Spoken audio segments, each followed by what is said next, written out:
C'est de l'art graphique en général, donc ça correspond aux études que vous avez faites, hein, c'est ça? Ouais, dans la piscine, effectivement, la revue est très très belle. Il y a beaucoup de photos, c'est très illustré. Ouais. C'est une revue littéraire et graphique. Et c'est vrai que moi, je suis spécialement sensible à ça. Même pour mes livres, hein, les éditeurs avec lesquels je travaille font un très beau travail graphique. Et je vous avoue que l'idée que mes romans puissent paraître avec une couverture moche, ça m'embête, quoi. Et justement, j'ai aussi cette culture-là, quoi. Et là, pour les revues... en fait, le plus simplement du monde, je me suis dit, j'ai envie d'être lu. Donc, je regarde qui publie des nouvelles, qui publie des textes.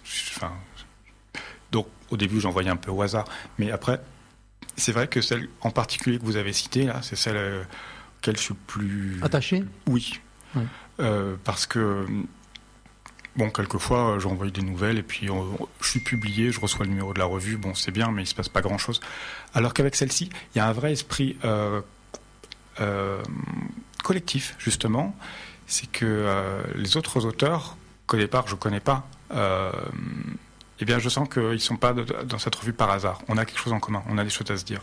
Par nos textes, hein, je veux dire, même si on ne se rencontre pas en vrai. Et donc, je sens cet esprit...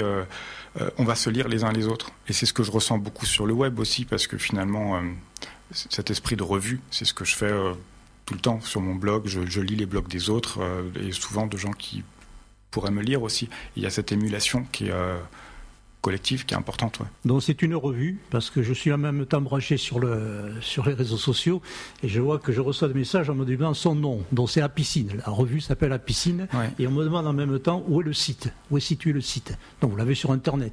Le mien ou Non, le site de la revue. Oui, il y a un site, bien sûr. Alors, ça fait... Le dernier numéro, c'était il y a 1 an. Il faudrait que je prenne des nouvelles d'eux. Je ne sais pas s'ils ont l'intention d'en refaire un. J'aimerais bien, parce que c'est vachement... Vous êtes en archive dessus ? Alors oui, on peut acheter les anciens numéros, et puis il y a peut-être des extraits disponibles sur le site. Ouais, c'est possible.